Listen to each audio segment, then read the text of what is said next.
What is up, my friends? You are very welcome along to tonight's Anfield Agenda late night roundup. Well, we're going to be talking through a bit of a developing story about the potential of Darwin Nunes going over to replace Neymar at Al-Hilal over in the Saudi Pro League. We're going to be giving you some information on that. We're going to be talking about a couple of defenders Liverpool may be interested in, and a few other comments from our manager around the likes of Trent AlexanderArnold and some performances from today. So I'm going to do that over the next few minutes. As always, though, I'd love to know your thoughts in the comment section. If you enjoy the video, please do drop a like on it. And of course, we'd love you to help us in our chase for 300,000 subscribers by hitting that subscribe button.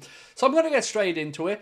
First story is around Liverpool's apparent interest in Bologna centre-back Sam Buquema. I mentioned this earlier on. 26 years of age, somebody who Arne Slot apparently considered signing when he was at Feyenoord, but there's been no other real talk about this today in the media other than one Italian outlet saying Liverpool had made a bid or an attempt to sign him. I can't put any credibility on it, so if you've seen something elsewhere, please do let me know about it. If not, we can probably put that one in the bullshit island department. Harvey Elliott, a piece in the Echo said Harvey Elliott asking price set. Now, to be fair to the Echo, it is the Mirror and the Daily Mail who they're quoting in this. They say Liverpool are reportedly open to selling Harvey Elliott amid transfer interest. The Mirror reports that the Reds would ask for a fee of between £35 and £40 million for Elliott, who is down the pecking order at Anfield. Meanwhile, the Daily Mail say Brighton and Borussia Dortmund are showing interest in the player that Liverpool signed from Fulham for £1.5 million. Again, we're going to just give props and a shout out to young Rio, youngest ever starter for Liverpool today, aged 16 years and 135 days, and here's to a bright future for that young man on what was, I'm sure, a very proud day for him, his family and all of his coaches.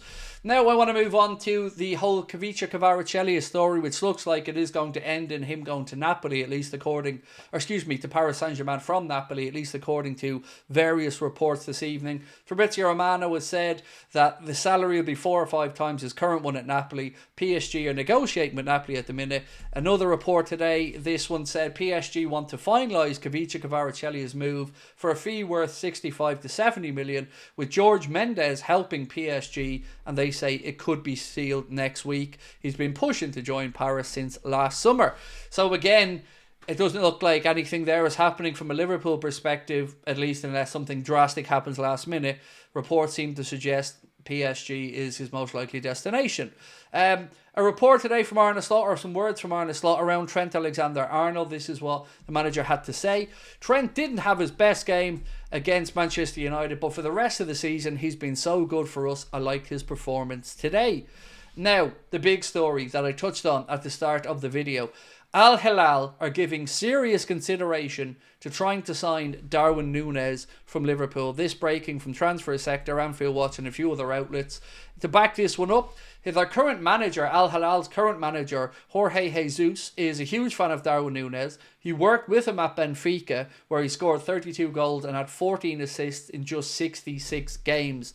Now, Neymar also, of course, has had a bit of a horrific time since going to Al-Hilal. I think he's played a total of 48 minutes, 2 games in a spell that's cost Al-Hilal €101 million. So they're obviously looking to bring in a big replacement, and the manager would obviously trust Darwin. Now, what I can't say in this is what Darwin Nunes and his family or his agent, or in fact Liverpool, are thinking. I know that Liverpool are open to an offer, but I don't know if they'd be open to it right now. I don't know what the numbers are involved in it. I know what Liverpool would probably accept, which is anything upwards of £45-50 million. There's plenty of time left in the window, so let me know your thoughts on this one. Darwin Nunes to Al-Hilal, what are we saying? What I'm saying is, as a fan, I could understand it. I would like to see Jadon Danns then promoted up to be the 6th forward. I do think that could be a difficult situation because, of course, Arne Slot may want Jadon Danns to go out on loan where he could be guaranteed more minutes.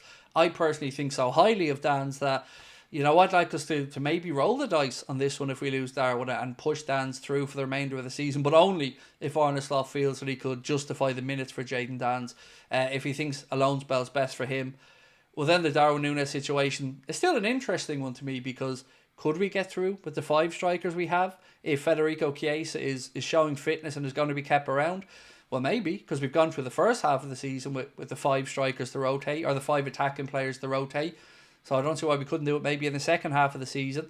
Again, your thoughts are very much welcome on this one. And what do you think it may take for Al Hilal if they are to try and sign Darwin Nunes from Liverpool? But that interesting link with Jorge Jesus, the former manager at Benfica, is what makes this one all the more intriguing, probably the word I'm looking for. Now, Liverpool have also apparently contacted the agent of Hadji Makic, who plays for Slavia Prague, is a left back. Apparently this piece says Slavia Prague are looking for €25 million for the player, and that's pretty much where my information on this comes to an end, because I know nothing about the player. I haven't followed his progress at Slavia Prague, nor do I know if this interest from Liverpool is for now or for the summer.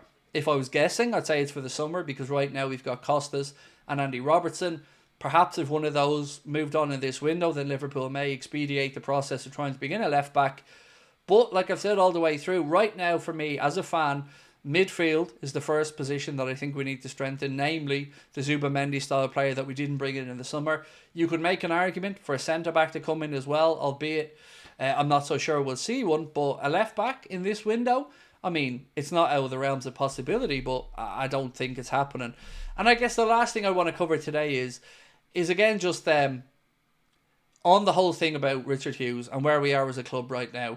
I'm somebody in life who just doesn't like to put my fingers in my ears and pretend that everything is rosy when it always isn't. And it's no doubt on the pitch things are going really well. Top of the league, Arne Sloot's got the lads doing well. But we also have a fear that we don't want to see this unravel. And we see Manchester City tone out to try and solve their issues. Arsenal looking for players and others in the transfer market doing a little bit of activity. But we're silent and quiet again. So what I'd like to do is hear a little bit more from Richard Hughes. That press conference when he unveiled Arne Slot at the start of the season, I thought this was going to be the process moving forward, because they're wheeling out Arne Slot, asking him manager questions when he's in a head coach position. And what I mean by that is he doesn't have the final say on transfers. He isn't over all things at the club. He's there to coach the first team. And yes, he will have a say on transfers, but not as big a say as Jurgen Klopp would have had. So for me, I just want some clarity in all of this, and I think the club could communicate a little bit more with the fan base around these type of things, or maybe Richard Hughes could front up the camera a little bit more, because when it's silent and quiet, fans get nervous, and that void, as I've said many times, has been filled by the likes of Real Madrid around the Trent situation, some stories coming out about Virgil van Dijk as well, and I just wish we nipped it in the bud. Richard Hughes needs to get these contracts sorted, and we need to give Arne Slot the best chance of silverware this season. And that's all that I'm asking for as a fan. It's not for £400 million worth of signings or a new team to be built every summer. They're just lazy tropes that people label at us fans that want to push on a little bit more and just don't accept the status quo from the club. So that's it for me this evening, ladies and gents. Love to know your thoughts on all the stories we've spoken about, specifically the Darwin Nunes one, and any information you guys have on Hadji Makic of Slavia Prague. I'd really appreciate the feedback as well. I'll talk to you tomorrow. Much love. See you then. Bye-bye.